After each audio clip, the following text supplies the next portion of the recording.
할렐루야. 네, 지난밤도 편안히 잘 지내셨습니까? 네. 어제 제가 이 헌금 위에서 기도하다 보니까 이름만 쓰시고 그저 하나님께서 큰 은혜 주실 줄 믿고 기도 제목은 많이 안 적으신 것 같아서 기도 제목을 적어야 제가 구체적인 기도를 드리는데 그 기도 제목을 좀 적었으면 했는데 눈치채시고 벌써 기도 제목이 어제하고 완전히 다르게 많이 기록하셨네요. 너무너무 감사합니다. 오늘도 그런 방식으로 하겠고요. 우선 우리 같이 잠시 기도하겠습니다. 참 좋으신 우리 아버지 하나님 감사합니다. 지난밤도 주님의 품 안에 저희들을 편히 쉬게 하시고 오늘 새날 새아침 이른 새벽을 깨우며 어둠을 가르며 주님 전에 달려나올 수 있도록 인도해 주시니 감사합니다. 우리를 위해 예비하신 놀라운 은혜가 있을 줄 믿습니다. 하늘의 문을 여시옵시고 우리 하나님께서 예비하신 그 놀라운 하늘의 신령한 은혜와 이 땅 위에 기름진 만나로 풍족하게 채워주시기를 원합니다. 아버지 하나님, 오늘도 믿음으로 바친 예물이 있습니다. 이 예물 속에 간절한 마음의 소원을 담았습니다. 기도의 제목을 적었습니다. 주님 들으시고 응답하여 주시옵소서. 병든 자는 나음을 얻게 하여 주시옵소서. 암세포가 녹아지게 하옵소서. 성령의 불로 태워주시기 원합니다. 십자가의 보혈로 씻어주시기를 원합니다. 모든 통증이 가라앉게 하여 주시옵시고 아버지 하나님께서 치유하시는 놀라운 능력을 체험할 수 있도록 인도해 주시기를 원합니다. 기도 응답을 통해 하나님의 살아계심을 경험하게 하여 주시옵시고 주신 건강으로 주의 영광을 위해 헌신하며 충성하게 하여 주시옵소서. 아버지 하나님, 가정의 경제 문제를 주님 앞에 맡기오니 하나님께서 필요한 재정을 공급하여 주시옵소서. 모든 물질의 주인은 하나님이신 줄로 믿습니다. 생명의 주인도 하나님이십니다. 하나님은 공급권자이시고 통제권자이십니다. 하나님이 주시지 않으면 우리가 얻을 것이 없고 하나님이 주셨는데 빼앗을 자가 없는 줄로 믿습니다. 아버지 하나님, 우리들로 하여금 하나님 주신 모든 것들을 바르게 잘 사용할 수 있는 영적인 분별력도 허락해 주시기를 간절히 원합니다. 자녀들을 위해 기도합니다. 하나님의 비전과 꿈을 허락하여 주시옵시고 하나님의 말씀과 기도로 거룩하게 자라나게 되기 원합니다. 앞서갈지언정 뒤서지 않게 하시고 머리가 될지언정 꼬리가 되지 않게 하여 주시옵시고 이 나라와 민족을 위한 위대한 지도자들이 되게 하여 주시옵시며 가정의 기쁨이요 사랑이 되게 하여 주시옵소서. 특별히 신갈교회 교회학교를 축복합니다. 이 교회에서 자라나는 모든 어린이들, 학생들, 청년들에게 하나님께서 큰 꿈을 허락하여 주옵시고 주님의 뜻을 이루어 나가는 보배롭고 존귀한 하나님의 일꾼들이 세워지도록 은총을 베풀어 주시기를 원합니다. 모든 부모님들을 주님의 이름으로 축복합니다. 부모님들이 예수 그리스도를 닮아가게 하시고 부모님을 보면서 배울 수 있는 자녀들 되게 하여 주옵소서. 신앙의 모범이 되게 해주시기를 원합니다. 오 자비하신 아버지 하나님, 우리 하나님께서 이 집회에 함께하여 주시고 부족한 종을 세우셨사오니 오늘도 저의 모습은 감춰주시고 오직 주님의 말씀만이 드러나게 하여 주시옵소서. 하나님께서 2023년 새해에 예비하신 놀라운 은혜를 풍성히 허락해 주실 줄로 믿습니다.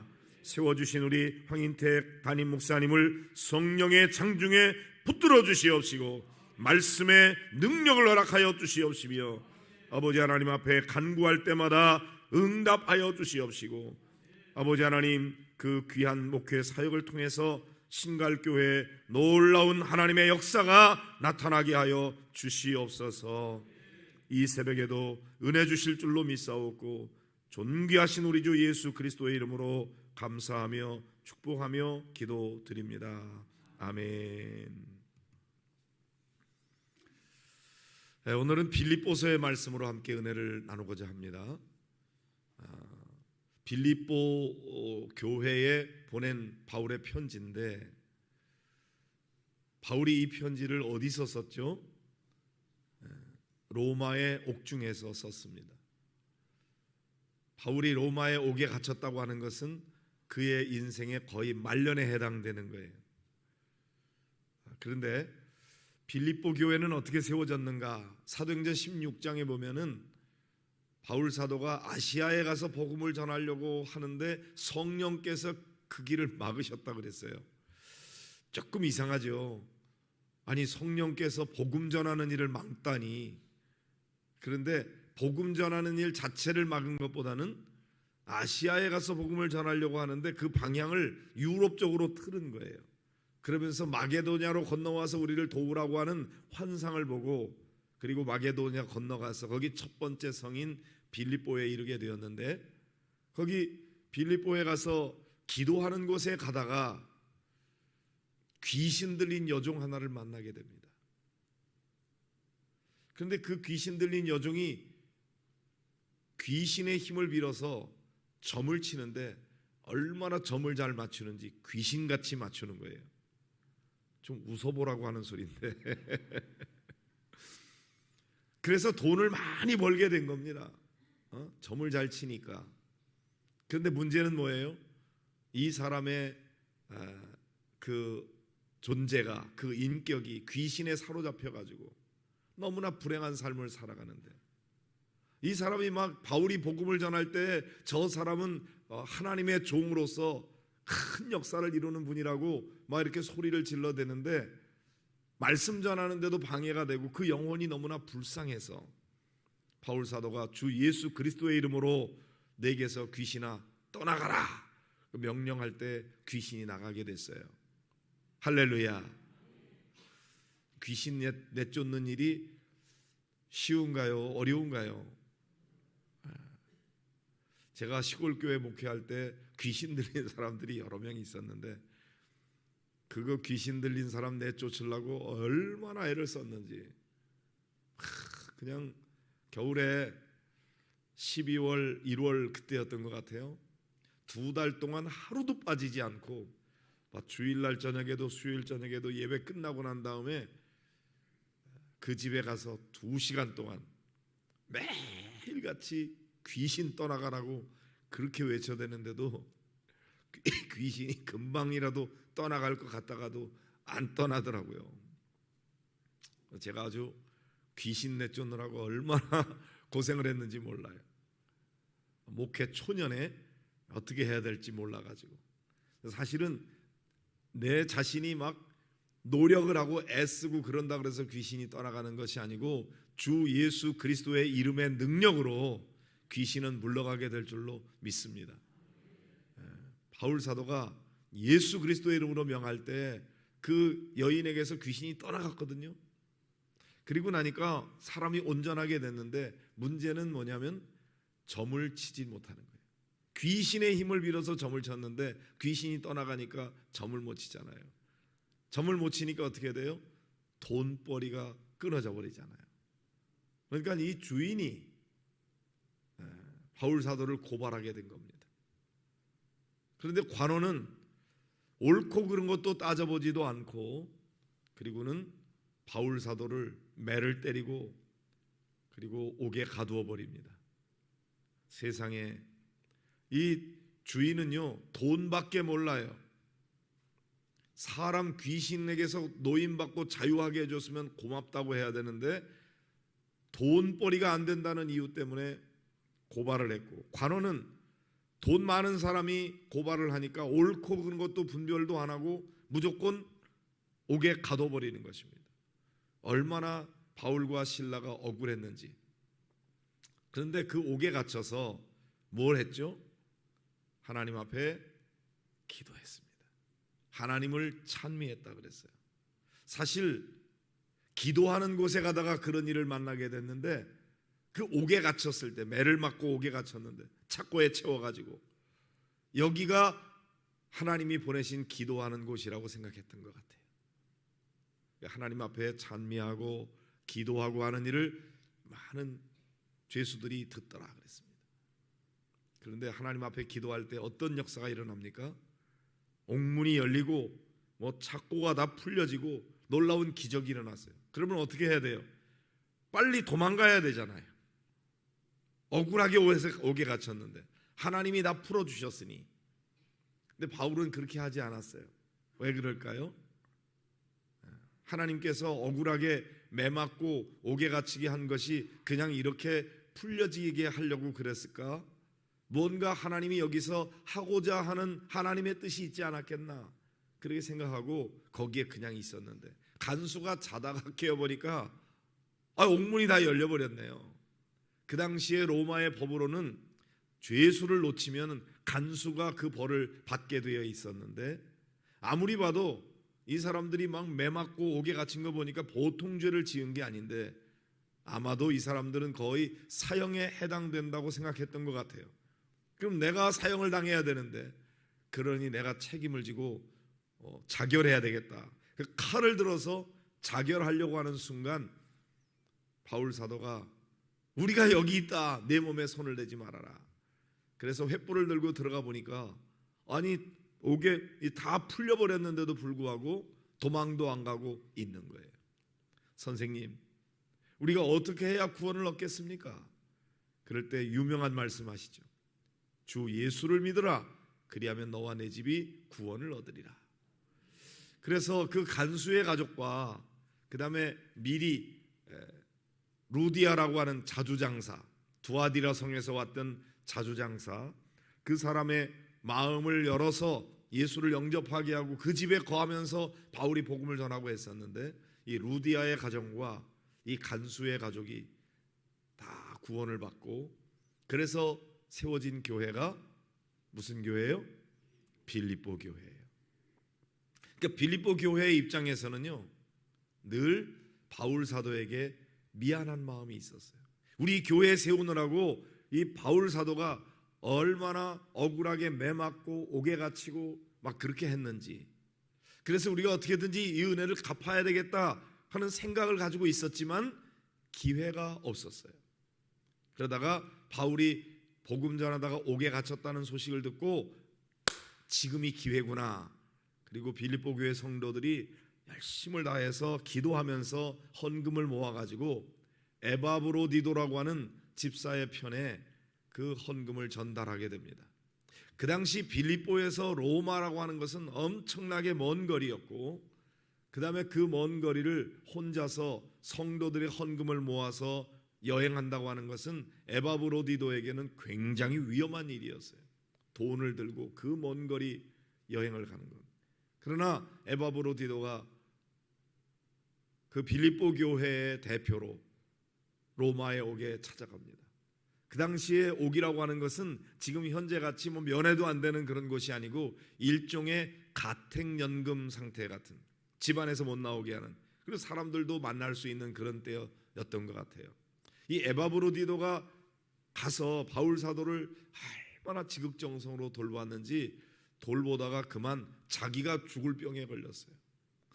환자를 돌보다가 간병인이 죽을 병에 걸릴 정도로, 그렇게 간병하는 일이 참 쉬운 일이 아니거든요. 근데 에바브로디도가 얼마나 지극정성으로 돌봤는지, 그러다가 자기가 죽을 병에 걸리니까 바울 사도가 얼마나 미안해요. 나 돌보러 왔다가 이 사람이 병 걸려가지고 죽어가고 있는데, 거기다가 빌립보 교회 성도들에게는 어때요? 자기들을 대표해서 그렇게 희생하면서 멀리 로마까지 갔는데 그 사람이 병 걸려 죽어가고 있다는 소식을 들으니까 얼마나 안타까운지 서로 위해서 막 기도하는 거예요. 근데 하나님께서 그 기도를 들으셔서 에바브로디도를 낫게 해주셨어요. 너무나 감사해서 바울 사도가 편지를 씁니다. 여러분이 나를 위해서 도와준 거는 주님께 드릴 향기로운 제물이고, 그리고 여러분이 나를 이렇게 도와준 건 너무너무 고맙다. 사실 여러분들이 나를 도와주지 않아도 나는 어떠한 형편에든지 처할 수 있는 일체의 비결을 다 배웠다. 그렇지만 여러분들이 나를 위해 이렇게 도와준 거는 너무나 고맙다. 그러면서 편지를 써서 에바브로디도 편에 전달한 편지가 빌립보서입니다. 자, 이 빌립보서에서 바울 사도가 거의 끝부분에 가서 오늘 말씀을 하고 있는 거예요.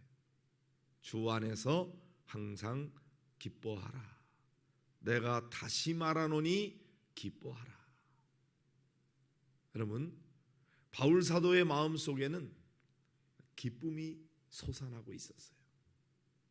아니, 옥에 갇힌 사람에게 무슨 기쁨이 있습니까? 근데 옥에 갇힌 사람이 옥 밖에 있는 빌립보 교회 성도들에게 권면하는 말씀이 기뻐하라는 거예요. 그것도 항상 기뻐하라는 거예요. 데살로니가에서 보면은 뭐라고 돼 있죠? 항상 기뻐하라, 쉬지 말고 기도하라, 범사에 감사하라. 이는 그리스도 예수 안에서 너희를 향하신 하나님의 뜻이니라. 하나님께서는 우리가 어떻게 살기를 원하세요? 하나님의 뜻이 뭐예요? 우리가 항상 기뻐하며 사는 거예요. 기뻐하면서. 바울 사도가 많이 항상 기뻐하라는 말씀을 많이 강조하는데, 특별히 여기 보니까 주 안에서 항상 기뻐하라 그랬어요. 어제도 제가 은혜라고 하는 말, 카리스라고 하는 말 속에는 기쁨, 즐거움 그런 뜻이 있다고 그랬는데, 구원받은 성도, 천국 시민이 된 사람의 가장 중요한 특징 중에 하나는 기쁨입니다. 그래서 이 빌립보서는 기쁨에 대해서 여러 번 강조하고 있습니다. 그래서 기쁨의 편지라고 하는 그런 별명이 붙여 있어요. 빌립보서 1장에 보면은 바울 사도가 옥에 갇혔으나 기뻐한다는 말이 나와요. 어떤 기쁨일까요? 바울 사도의 기쁨은요, 돈을 갑자기 많이 벌게 됐다든지, 뭐 대학에 합격을 했다든지, 승진을 했다든지, 넓은 집이 생겼다든지, 그런 일들로 인하여 기뻐하는 세속적 기쁨이 아니에요. 바울 사도는 주 안에서 기뻐한다고 하고 있습니다. 주 안에서 기뻐한다. 엔 크리스토스, 그리스도 안에서라는 말은 바울에게 매우 중요한 말인데, 바울은 지금 물리적으로는 옥중에 갇혀 있습니다. 그러나 영적으로는 나는 주 안에서 자유한 존재다, 그런 생각 가지고 있는 거예요. 눈에 보여지는 현실은 옥에 갇혀 있어요. 억울하기 짝이 없어요. 죄도 범한 것이 아닌데, 그렇지만 그것 때문에 매일 불평하고 원망하고 절망하고 좌절하고 그러는 것이 아니고, 바울 사도는 주 안에서 기뻐하고 있습니다. 자, 바울의 기쁨은 무엇일까요? 여러분, 만약에 바울이 이 로마의 옥중에 갇히지 않았더라면 도무지 접근할 수도 없고 복음을 전할 수도 없는 로마의 시위대 대원들에게 그가 옥에 갇힘으로 말미암아 복음 전하게 됐으니 기뻐한다는 거예요.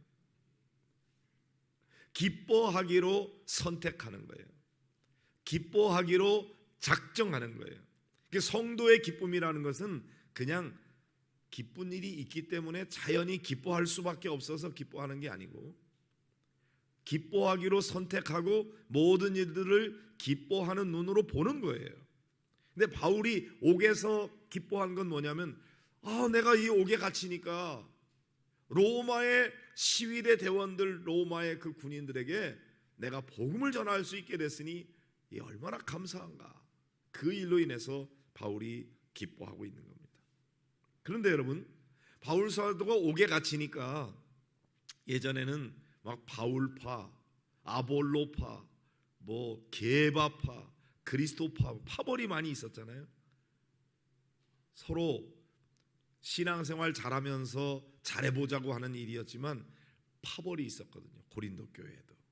그래서 바울 사도가 너희들이 하나가 되지 못하고 서로 이렇게 파벌이 나눠져 있는 거, 너희들을 성숙한 어른이라고 볼 수 없다.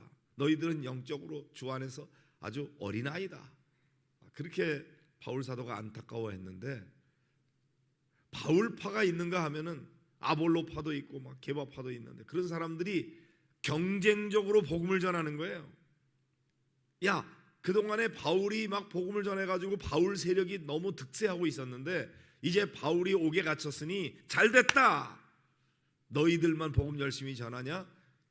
우리도 열심히 전하는데 이제 바울이 옥에 갇혔으니까 중심을 잃어버렸어. 그러니까 이제 우리가 열심히 복음 전해가지고 우리의 세력이 더 커져야 되겠다. 그리고 막 바울을 경쟁하는 마음으로, 바울의 콧대를 납작하게 하려는 마음으로 그렇게 순수하지 못한 뜻으로 복음을 전한다는 소식을 바울이 듣게 됐어요. 심지어는 바울의 마음에 괴로움을 더하게 하려고 경쟁적으로 복음을 전한다고 했습니다. 여러분이 만약 바울이라고 생각해 보세요. 내가 복음 전하다가 옥에 갇혔는데, 그러면 아무리 파가 다르다 그래도 좀 안타까워하고 위에서 기도하면서 하나님 어떻게든지 바울이 억울한 일을 풀고 좀 옥에서 풀려나게 해달라고 기도해야 될 거 아니에요. 그런데 바울이 옥에 갇힌 걸 막 좋아하면서 우리가 더 열심히 복음 전해서 더 많은 영혼 구원하고 그렇게 하자. 예를 들면은 다른 교회 막 부흥하던 교회가 뭐 문제가 생겨가지고 잘못됐다. 그래서 그 교회가 복음을 전하지 못한다. 그러면은 그 교회 때문에 마음 아파하면서 위에서 중보하며 기도해야 되는데, 야, 그 교회 잘 안 된대 요즘에. 그러니까 그 교회 때문에 우리 교회가 그동안에 부흥하지 못했는데, 야, 이제 잘 됐다. 이제 우리가 열심히 복음 전해가지고 우리 교회 막 키우자. 이렇게 교회끼리 경쟁하는 모습이 얼마나 안타까워요. 근데 바울은 그런 소리를 듣고 어떻게 생각해요?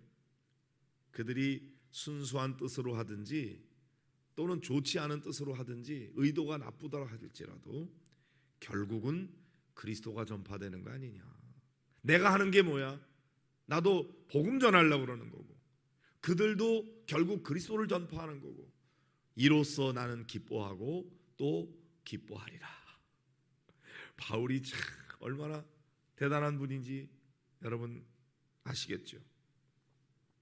바울은 그런 기쁨으로 충만해 있습니다. 빌립보서 2장에서 바울은 예수님의 마음으로 흠이 없는 빛된 자녀들로 살아가고 있으니 자기 자신이 부서지고 으깨지고 기름이 되어 제단에 드려질지라도, 그게 전제로 드린다는 거예요. 나를 완전히 다 짜서 기름을 짜가지고 내가 드려지는 하나의 기름처럼 될지라도 나는 이로 인하여 기뻐하리라. 그러니까 내가 얼마나 편안하고 풍요롭고 잘 되느냐, 그것 때문에 기쁜 게 아니라 이런 모든 주변에 되어지는 일들로 인해서 어떻게 하나님의 복음이 전파되고 하나님의 영광이 드러나고 하나님이 기뻐하시는 일이 이루어진다면 나는 그것으로 인해서 기뻐한다. 이것이 주 안에서 기뻐하는 바울의 기쁨이었습니다. 바울은 언제나 주 안에 있었고 그로 인하여 늘 기뻐할 수 있었어요. 아무도 그 기쁨을 빼앗아 갈 수가 없었습니다. 주 안에 있다는 것은 무슨 뜻일까요? 우리의 죄를 위해서 십자가에 달려 죽기까지 하신 예수님의 그 구속의 은혜 안에 있다는 걸 말하는 거죠. 그 예수님은 우리를 하나님 나라 시민이 되게 해주신 분이고 장차 우리의 구원을 위해 다시 오실 분, 그 주님이 오시면 우리의 낮은 몸이 영광의 몸으로 변화될 것이다. 그러한 주님의 은혜 안에서 성도들은 항상 기뻐해야 된다. 그래서 주 안에서 항상 기뻐하라. 내가 다시 말하노니 기뻐하라. 이렇게 권면하고 있는 것입니다. 신갈교회 성도 여러분, 여러분은 지금 기뻐하고 있습니까? 그 기쁨이 무엇 때문입니까? 예수님 때문에 기뻐하는 거예요? 아니면 기쁨 다 잃어버리고 왜 하나님 내 기도 안 들어주십니까? 나 이런 문제 있고 이런 문제 있는데 남들의 기도는 그렇게 잘 들어주시면서 왜 내 기도만 안 들어주세요? 왜 나만 미워하세요? 불평하고 원망하고 있지는 않은지, 죄를 용서받고 구원받아 하나님 나라 시민 된 것에 대한 확신 때문에 날마다 춤추며 기뻐하는 기쁨, 세상이 알 수 없고 세상이 빼앗아갈 수 없는 하늘의 기쁨으로 충만한 여러분들이 되시기를 바랍니다. 나로 인해서 복음이 전해져서 한 영혼이라도 더 구원받게 되는 것에 대한 기쁨, 주님 다시 오실 때 영광의 몸으로 변화될 것에 대한 기대에 찬 기쁨, 그런 기쁨이 여러분에게 있기를 주의 이름으로 축복합니다. 성령의 충만함으로 말미암아 그 열매가 맺어지는 기쁨, 하나님을 아버지로 섬기며 예배드리는 특권을 얻은 것으로 인해서 기뻐하는 기쁨, 이런 기쁨으로 충만한 여러분이 되시기를 주의 이름으로 축원합니다. 자, 그러니까 이거는 아무런 문제가 없기 때문에 기뻐하는 것이 아니고, 문제가 있음에도 불구하고, 우리 이야기는 경제적인 문제, 여러 가지 건강의 문제, 인간관계의 문제, 자녀들의 문제, 많은 문제 속에 있어요. 그러나 우리를 구원하신 그 주님으로 인하여 기뻐하는 기쁨, 그 기쁨은 세상이 알 수도 없고 세상이 줄 수 없는 기쁨이에요. 절대로 빼앗아갈 수 없는 기쁨이에요. 오직 주님만이 주실 수 있는 기쁨, 주님 안에서만 누릴 수 있는 기쁨이죠. 이 기쁨으로 충만하시기를 축원합니다. 그러면 어떻게 돼요? 가난해도 기뻐할 수 있고, 병들어도 기뻐할 수 있고, 억울해도 기뻐할 수 있는 겁니다. 두 번째는 너희 관용을 모든 사람에게 알게 하라 그랬습니다. 여러분, 여기 관용이라고 하는 말은 널리 용납하고 받아주고 품어주는 너그러운 마음을 말하는 거예요. 영어 표현에는 뭐라고 돼 있나 보니까 gentleness라고 돼 있어요. 젠틀하다는 말이 뭔지 알죠? 참 신사적이다, 너그럽다, 마음이 넓다, 통이 크다, 그런 말입니다. 여러분, 우리가 넓은 마음 가지고 통 크게 사는 것을 모든 사람이 알게 하라. 야, 저 사람 마음이 참 넓으네, 정말 저 사람 젠틀한데, 그거를 주변의 사람들이 다 알게 하라 이거죠.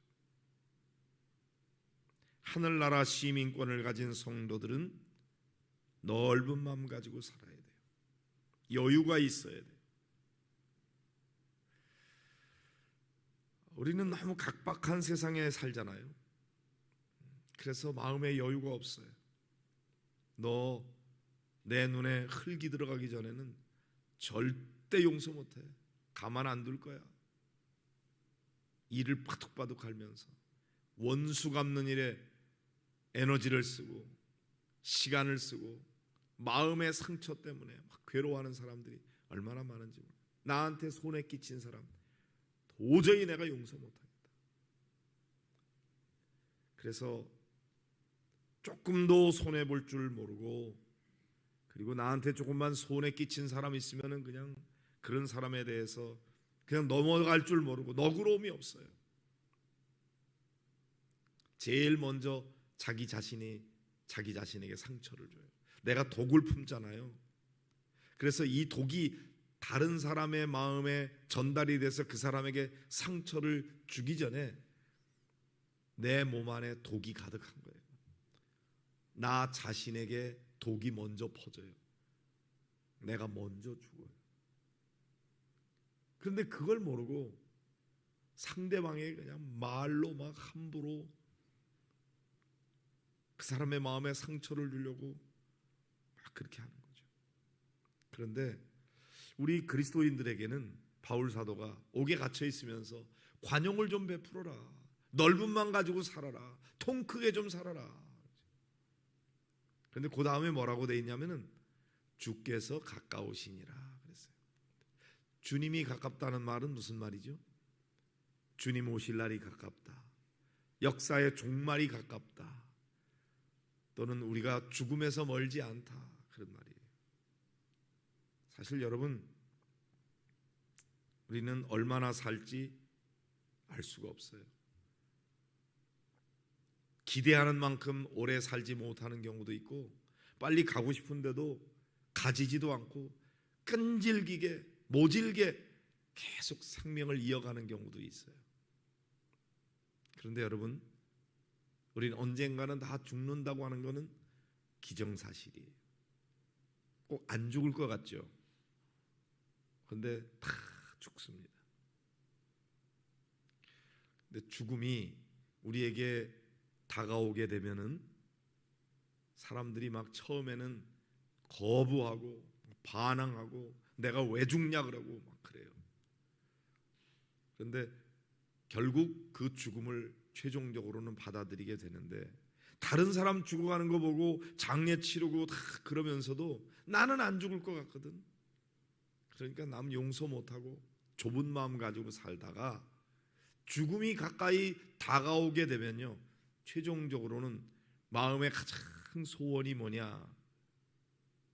저 연세대학교 그 세브란스 병원에서 그 의과대학의 그 교목으로 평생 사셨던 김기복 목사님이라고 계시는데, 제가 양광교회 담임하고 있을 때 그 교회 소속 목사님이었어요.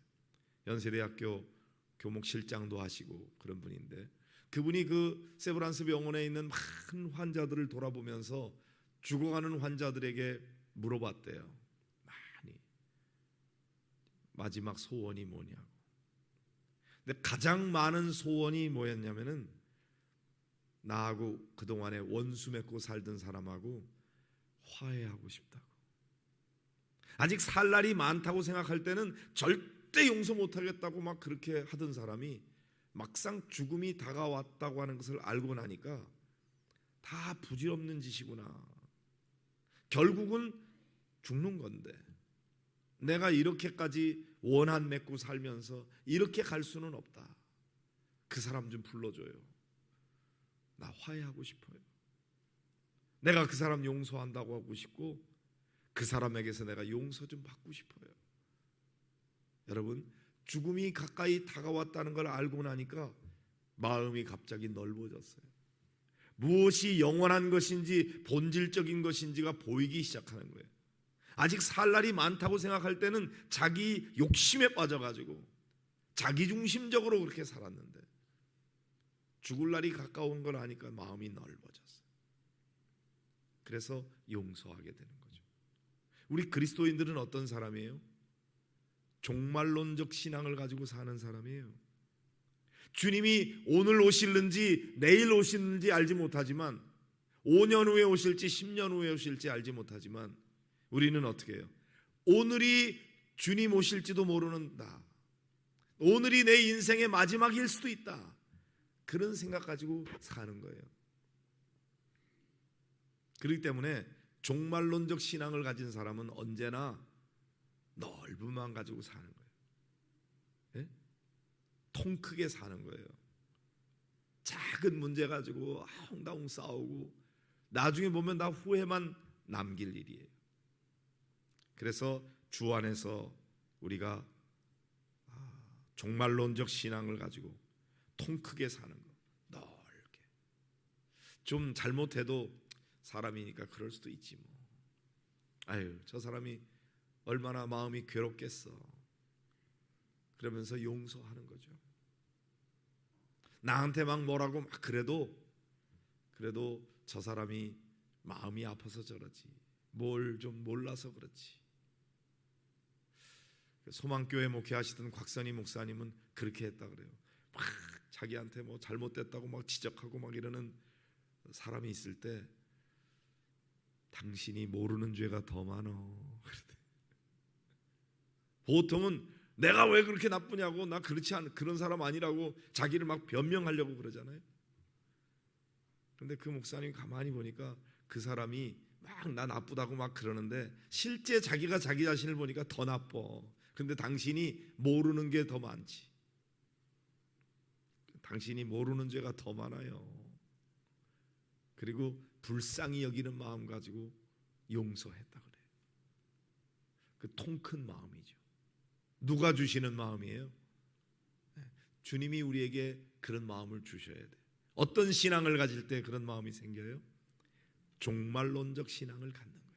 주께서 가까우시니라.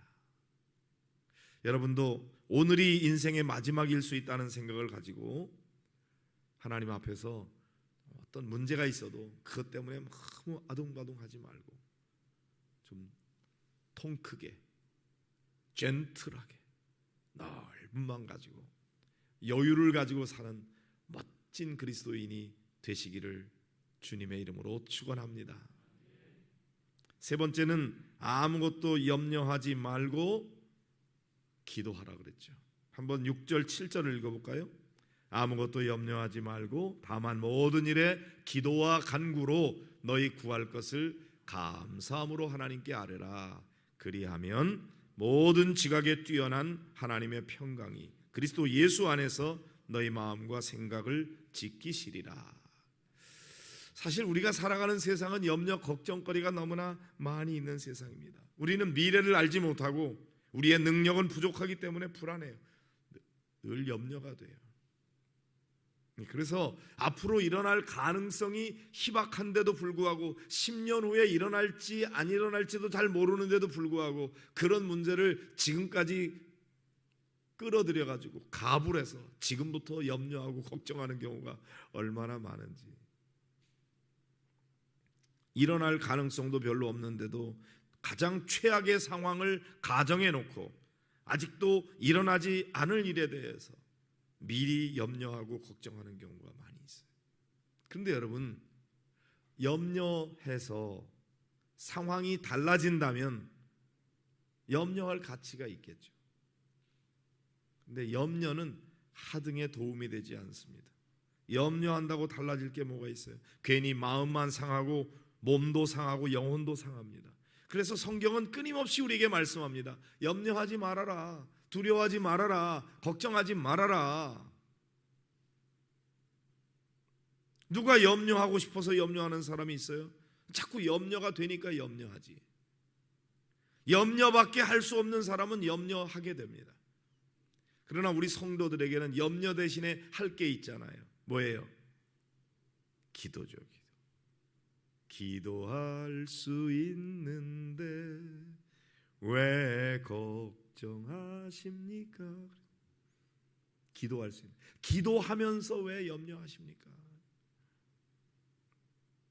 여러분, 우리는 기도 대신에 염려 대신에 기도할 수 있어요. 그런데 기도는 만사를 변화시킨다고 그랬거든요. 염려는 하등에 도움이 되지 않지만 기도할 때 하나님이 역사하십니다. 기도는 하나님과 우리가 교제하는 거예요. 우리의 문제를 하나님 앞에 맡기는 거예요. 내가 하나님 앞에 문제를 맡기면 그 다음에 이 문제는 더 이상 내 문제가 아니고 하나님의 문제가 되는 거예요. 하나님이 관심 가지시고 하나님이 간섭하시고 하나님께서 책임져 주시는 겁니다. 이 기도가 가능하기 위해서는 뭐가 필요해요? 믿음이 필요해요. 어떤 믿음입니까? 하나님이 살아계시다는 사실을 믿는 것, 하나님의 능력이 무한하다는 사실을 믿는 것, 그 하나님이 나를 사랑하신다는 것, 우리의 기도에 귀를 기울이신다는 사실을 믿는 겁니다. 하나님은 우리의 기도에 응답하기를 원하십니다. 왜 하나님이 우리의 기도에 응답하실까요? 우리가 믿음이 좋아서 우리가 막 매달리니까 하나님께서 마지못해서 억지로 응답하시는 겁니까? 아니에요. 하나님의 성품이 우리를 사랑하시기 때문에, 우리를 불쌍히 여기시기 때문에 꺼져가는 심지도 끄지 않으시고 상한 갈 때도 꺾지 않으시는 하나님의 성품 때문에 기도는 응답되는 거예요. 하나님께서 우리의 사정을 불쌍히 여기시거든요. 그리고 우리가 잘 되기를 하나님이 원하시거든요. 그러니까 여러분, 우리는 보통 기도하고 기도 응답에 대한 확신을 잘 못 갖는 이유가 뭐냐면은 하나님 앞에 자신이 없는 거예요. 하나님께서 나 같은 사람의 기도도 들어주실까? 하나님은 뭔가 하나님의 마음을 기쁘게 해드리는 사람의 기도만 들어줄 거라고 생각하는데 가만히 보니까 내가 그렇게까지 하나님 앞에 막 사랑받고 하나님 앞에 뭐 자신만만하고 그러지 못하니까, 그러니까 기도에 대해서 자신이 없어, 응답에 대해서. 근데 여러분, 기도는 하나님이 우리를 사랑하시기 때문에, 내리사랑이라고 그러잖아요. 부모의 마음에는 막 공부도 잘하고 뭐 사업도 잘하고 돈도 많이 벌고 잘 나가는 그런 자식보다 때때로 공부도 잘 못하고 몸도 아프고 장애도 있고 가난하고 그런 자식에게 마음이 더 쓰이는 거거든요. 하나님의 마음도 그래요. 그래서 우리를 불쌍히 여기시고 우리의 간구에 귀를 기울이시는 것입니다. 그런 줄로 믿고 하나님 나를 불쌍히 여겨주세요. 내 기도 좀 들어주세요. 그리고 기도할 때 하나님이 응답하시는 거예요. 그런 말이 있어요. When man works, man works. When man prays, God works. 사람이 일하면 사람이 일할 뿐인데 우리가 기도하면 하나님이 일하신다. 하나님이 일하신 그게 기도예요. 그러니까 기도는 하나님의 능력을 끌어다 쓰는 거예요. 하나님의 지혜를 끌어다 쓰는 거예요. 내 문제를 하나님 앞에 맡기는 거예요. 그러면 하나님께서 친히 역사하신다.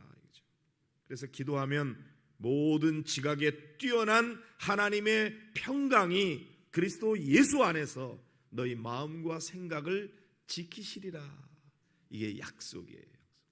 세 가지 권면이 있죠. 주 안에서 항상 기뻐하라. 너희 관용을 모든 사람에게 알게 하라. 염려하지 말고 기도하라. 이렇게 권면하고는 그 다음에 하나님이 주시는 약속이 그리하면 모든 지각에 뛰어난 하나님. 하나님은 인간의 이성의 한계 안에 갇혀 있는 분이 아니에요. 하나님은 그걸 초월해 계시는 분이에요. 그 모든 지각, 우리의 이성과 우리의 지각, 그거를 뛰어넘는 지각에 뛰어난 하나님의 평강이 그리스도 예수 안에서 우리 마음과 생각을 지키시리라. 이렇게 약속하셨어요. 그러니까 하나님은 우리의 상황을 변화시키기도 하지만 그 상황을 바라보는 우리의 시각을, 우리의 생각을 바꿔주셔요. 거기에 평안을 주시는 거예요. 샬롬이 임하게 되는 거죠. 여러분, 문제가 하나도 없어도 내 마음이 불안하면은 괜한 염려, 걱정이 돼요. 아무 문제도 없는데도 괜히 불안해. 그런데 하나님의 사람에게는 문제가 많이 산적해 있는데도 불구하고 그리스도 예수 안에서 하나님의 평화가 우리 가운데 임하셔서 우리의 마음과 생각을 지켜주면은 문제가 많이 있는데도 내 안에는 평강이 있는 거예요. 여러분, 진짜 평안은 문제가 없어서 누리는 평안이 아니라 하나님이 우리에게 부어주시는 평안이에요. 그래서 평화에 대한 그림을 그리고 평가를 했는데 어떤 그림은 그냥 잔잔한 호수에 오리가 싹 다니면서 편한 그런 그림, 그 동상 받았대요. 동상. 대상은 어떤 그림이 받았는 줄 아세요? 먹구름이 몰려오고 폭풍우가 쏟아지고 폭포수가 막 떨어지는데 그 폭포수 안에서 새가 꼬박꼬박 졸고 있는 그림. 주변의 상황은 막 난리가 났는데 그럼에도 불구하고 누리는 평화죠. 주님께서 뭐라 그랬어요? 나의 평화를 너에게 주노라. 내가 주는 평화는 세상이 알 수도 없고 줄 수도 없는 평안이다. 주님이 누리셨던 그 평화, 그런 평화를 우리에게 주신다고 약속하고 있습니다. 그러므로 주님 앞에 맡기시기를 바랍니다. 그래서 우리는 이제 주님 안에서 항상 기뻐하고 그 다음에 주님 오실 날이 가깝다고 하는 종말론적 신앙을 가지고 넓은 맘 가지고 살고 염려 걱정되거든 걱정하지 말고 하나님 앞에 맡기고 기도하면서 주님이 주시는 평화를 가지고 살아가는 것, 그것이 우리 그리스도인들의 삶의 모습인 것입니다. 모쪼록 우리 신갈교회 사랑하는 성도 여러분, 2023년도 새해에는 여러분 그렇게 하나님의 응답을 믿고 기도하면서 주님이 주시는 평화 가운데 승리하는 삶을 살아가게 되시기를 주의 이름으로 축원합니다. 우리 함께 찬송하면 좋겠어요. 361장입니다. 여기 보면은 기도하는 이 시간, 그러면서 가사가 어떻게 되어 있냐면은 주께 무릎 꿇고 우리 주 앞에 다 나아가네. 믿음으로 나가면 주가 보살피사 크신 은혜를 주네. 거기 기쁨이 있네. 그리고는 뭐라고 되어 있어요? 기도 시간에 복을 주시네. 복은요, 기도하는 사람에게 주시고 기도 시간에 주세요. 복 받기를 원하십니까? 기도하시기 바랍니다. 복을 많이 받기를 원하십니까? 기도를 많이 하시기를 바랍니다. 기도 시간은 복 받는 시간이에요. 자, 우리 함께 믿음으로 고백하며 기도 찬송하고 같이 기도하는데, 어제처럼 우리가 이렇게 찬송 부르고 그 다음에 기도하는 시간에는 앞에 어제도 보니까 이렇게 나와서 찬양하는 분들이 찬양을 자꾸 하는데 그러지 말고 같이 기도를 하면 좋겠어요. 그 시간에 찬송하겠습니다.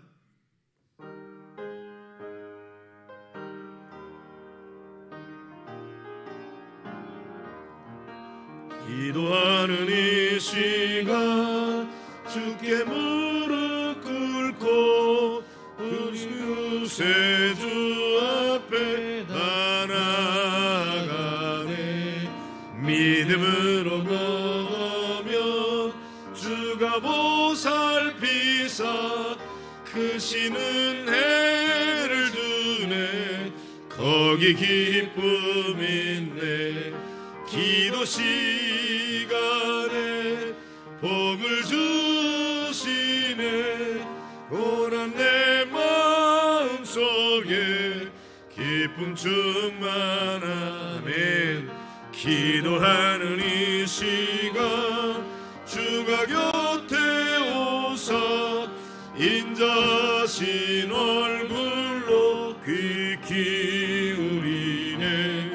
우리 마음 비우고 주를 의지하며 크신 은혜를 주네. 거기 기쁨 있네. 기도 시간에 복을 주시네. 고난 내 마음속에 기쁨 충만하네. 기도하는 이 시간 주께 엎드려서 은밀하게 구할 때 모든 답받네. 잘못된 것 아뢰면 지그리 여기사 크신 은혜를 주네. 거기 기쁨 있네. 기도 시간에 복을 주시네. 오늘 내 마음속에 기쁨 충만하네. 기도하는 이 시간 주를 의지하고 크신 은혜 구하면 꼭 받으리라. 의지하는 마음에 근심 사라지고 크신 은혜를 주네. 거기 기쁨 있네. 기도 시간에 복을 주시네. 고난 내 마음속에 기쁨 충만하네. 자, 우리 함께 기도하기를 원합니다. 이 시간 하나님께서 여러분의 기도에 귀를 기울이시고 하나님의 그 성품으로 여러분이 뭐라고 논리적으로 기가 막히게 미사여구를 사용해서 기도하지 못한다고 해도 하나님은 아십니다. 하나님 아버지 그렇게만 해도 그 말 속에 여러분의 소원이 뭔지 다 아세요. 하나님께서 기도에 귀를 기울이시고 응답해 주신다는 사실을 믿고 이 시간 함께 뜨겁게 기도하는데 최소한 20분 이상 우리가 기도하고 여러분이 돌아가시면 좋겠어요. 다 같이 주님을 세 번 부르고 뜨겁게 기도하겠습니다. 주여 주여 주여. 오늘도 살아계시고 역사하시는 좋으신 우리 아버지 하나님 감사합니다. 오늘도 주님께서는 우리의 기도에 귀를 기울이시고 응답해 주시는 좋으신 하나님이심을 믿습니다. 아버지 하나님, 우리 모두가 다 진정으로 하나님의 그 성품을 의지하고 믿음으로 구하게 하여 주시옵시고, 아버지 하나님, 이 시간도 귀 기울이시며 응답하시는 하나님을 믿습니다. 아버지 하나님, 주님께서 그 평화로 우리의 심령 속에 역사해 주실 줄로 믿습니다. 염려, 걱정, 근심, 두려움 다 주님 앞에 내어 맡기게 하시고 기도하는 자들 되게 하여 주시며 그 기도에 응답하시는 하나님을 경험할 수 있는 귀한 성도들이 다 되도록 은혜 부어 주시옵소서.